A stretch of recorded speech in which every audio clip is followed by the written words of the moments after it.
सुनाई के लेकिन हम तो बहुत नहीं सब जोड़ते चल कान का मोहन हम तो बटले ना मां लेकिन कोई तो मोहन बना के डुबकी लगा ले ऐसा हो गया चाहिए मोहन कसम होली के टाइम आई बा फुलवा ले बनी हाई एगो कातल ले बनी कागज का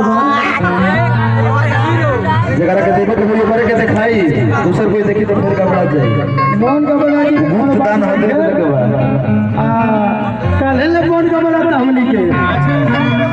प्रयास है राजा उत्तर प्रदेश में भाई हमनी के तो बिहार का बनी गया बिहार में तो चीज बंद वाले के फुलवा चालू है बिहार में कुछ चीज बंद बा और तब हो चालू वाले हम के फुलवा तो बने भैया तो सब कुछ चीज होगा चाहिए ओ भाई हम आई जाना चल गए ठीक है सर